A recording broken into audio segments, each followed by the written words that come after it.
दिखलाना चाहते हैं एनडीए के लोगों को कि आप देखो। और जिस प्रकार से झारखंड में और दिल्ली में अपना विचार किया है, अगर बिहार में विचार करोगे तो धोखा होगा। दिल्ली में भी औकात नहीं है और झारखंड में भी औकात नहीं है, इसलिए वहाँ टिकट हमको नहीं मिला। तो हम अब बिहार में अपना औकात दिखलाना चाहते हैं। झारखंड और दिल्ली में जिस प्रकार से आपने हमको धोखा दिया, वैसे धोखा यहाँ नहीं चलेगा। नाराज नहीं है, घर में रोटी की मांग तो कर सकते हैं ना गार्जियन से। अगर हमको 4 रोटी की भूख है, हमको 1 और रोटी नहीं दीजिएगा तो हम गार्जियन से मांगेंगे नहीं।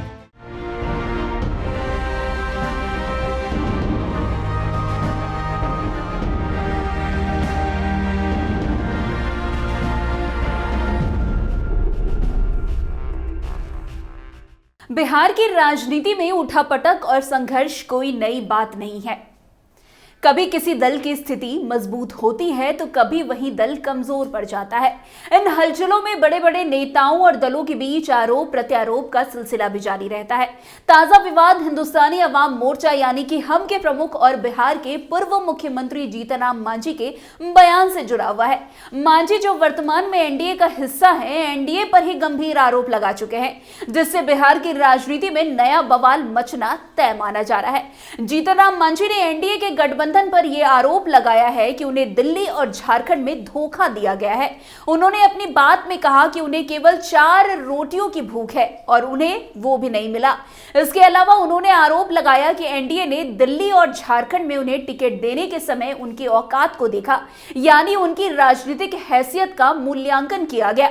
मांझी ने स्पष्ट रूप से कहा है कि अगर उन्हें दिल्ली और झारखंड में टिकट नहीं मिला तो इसका कारण यह था कि उनकी औकात कम समझी गई। पहले आप खुद सुनिए किस तरीके से जीतनराम मांझी जो है अपना दुखड़ा को सुनाते हुए नजर आ रहे हैं। झारखंड में और दिल्ली में तो देखा गया कि किनका क्या औकात है, उसके नाम पर लोगों को टिकट मिला। इसका मतलब है कि जीतन मांझी का औकात वहां नहीं समझा गया कि दिल्ली में भी औकात नहीं है और झारखंड में भी औकात नहीं है, इसलिए वहां टिकट हमको नहीं मिला। तो हम अब बिहार में अपना औकात दिखलाना चाहते हैं और खास करके अपने समाज को और हमारे समर्थक जो बाकी जो हैं, हमारी नीतियों से मुख्यमंत्री काज में जो नीति हमने अपनाई है युवाओं के लिए, महिलाओं के लिए, खेती गृहस्थों के लिए, उन सबको एकत्र करके हम अपना ताकत दिखलाना चाहते हैं। और यहाँ कहना चाहते हैं कि झारखंड और दिल्ली में जिस प्रकार से आपने हमको धोखा दिया, वैसे धोखा यहाँ नहीं चलेगा। क्या सर एनडीए से आप नाराज हैं सर? नाराज नहीं है, घर में रोटी की मांग तो कर सकते हैं ना गार्जियन से। अगर हमको 4 रोटी की भूख है, हमको 1 और रोटी नहीं दीजिएगा तो हम गार्जियन से मांगेंगे नहीं। वही मांग मेरी है। दो जगह हमको नहीं दिया गया। बीजेपी अध्यक्ष कह रहे हैं कि पहले जैसा ही रहेगा, चुनाव समय देखा जाएगा क्या होगा। 2020 में जितना मिला था उतना ही पर अभी विचार। अब क्या कोई कहता है उससे हमको मतलब नहीं है। मतलब हमारा यही है कि हम जनता के बीच जा रहे हैं, जनता की बातों को सुन रहे हैं, जनता की मांग को भी देख रहे हैं और जनता का इशारा पर हम काम करेंगे। जो हमारा आज जो भुइयां मुसहर बिहार में जिसकी जनसंख्या आज कम से कम 60-70 लाख के आसपास में है और सब आज एकत्र हो गया है। और भुइयां मुसहर के साथ साथ जो मुख्यमंत्री काल में सभी समाज के लिए जीतन मांझी ने जो काम किया है, चाहे विद्यार्थी का हो, चाहे युवाओं का हो, चाहे महिलाओं का हो, चाहे किसानों का हो, सबके लिए जो काम हमने किया है, उसके आधार पर हमारे पास हमारे जाति के अलावा भी जितना हमारे जाति का समर्थन है, उससे ज्यादा अन्य लोगों का भी समर्थन मिलेगा। हम समझते हैं कि ये हम दिखलाना चाहते हैं एनडीए के लोगों को कि आप देखो। और जिस प्रकार से झारखंड में और दिल्ली में अपना विचार किया है, अगर बिहार में विचार करोगे तो धोखा होगा। आपको बता दें ये आरोप बेहद गंभीर है क्योंकि जीतनराम मांझी जैसे वरिष्ठ नेता और हिंदुस्तानी आवाम मोर्चा के प्रमुख ने एनडीए गठबंधन की कार्यप्रणाली पर ही सवाल उठाया है।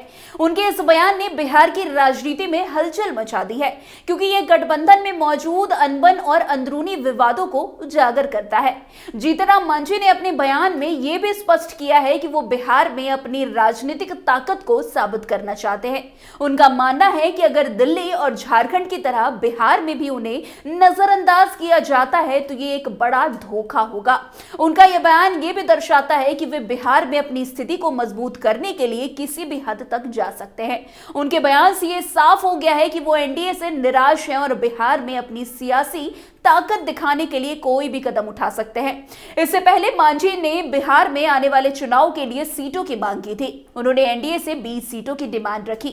यह मांग इतनी महत्वपूर्ण है क्योंकि बिहार में आगामी विधानसभा चुनाव में एनडीए की जीत या हार का सीधा असर राष्ट्रीय राजनीति पर भी पड़ सकता है। यदि मांझी अपनी मांग के अनुसार सीटें नहीं पाते हैं तो वे एनडीए से अलग होने का संकेत दे चुके हैं, जो केंद्र की राजनीति के लिए एक बड़ा झटका हो सकता है। जीतनराम मांझी के इस बयान के बाद एनडीए में खलबली मच गई है। इस बयान को लेकर अलग अलग पार्टियों के नेताओं की प्रतिक्रिया सामने आ रही है। राजद यानी कि राष्ट्रीय जनता दल ने इसे दलितों के बीच अपनी छवि को बेहतर बनाने की कोशिश के रूप में देखा है।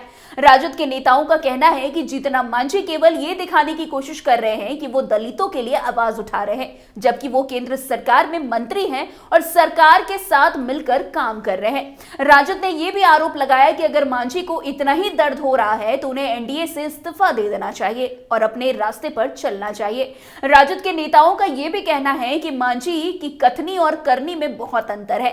वो अपने राजनीतिक फायदे के लिए दलितों के मुद्दे को उठा रहे हैं, जबकि वो स्वयं सत्ता में बैठे हैं। तो वहीं जनता दल यूनाइटेड के प्रवक्ता नीरज कुमार ने भी जीतनराम मांझी के आरोपों का जवाब देते हुए कहा है कि यह बयान केवल मीडिया में सुर्खियां बटोरने के लिए दिया गया है। नीरज कुमार ने यह भी कहा है कि जब मांझी ये कहते हैं कि उन्हें झारखंड और दिल्ली में सीट नहीं मिली तो इसका मतलब ये नहीं कि एनडीए में उनकी कोई स्थिति नहीं है। जेडीयू प्रवक्ता ने साफ साफ कहा है कि मांझी की सभा में कार्यकर्ता खुद ये कह रहे हैं कि वे 2025 में नीतीश कुमार के साथ चुनाव लड़ेंगे, जिससे ये साफ हो जाता है कि वे एनडीए के साथ हैं और उनका बयान सिर्फ राजनीतिक दाव पेच है। तो वहीं एक बीजेपी प्रवक्ता ने इस मुद्दे पर कहा है कि एनडीए एक परिवार की तरह है जिसमें हर सदस्य की प्रतिष्ठा और हैसियत एक जैसी होती है। बीजेपी ने यह भी कहा है कि एनडीए में किसी की भी प्रतिष्ठा और हैसियत कम नहीं है।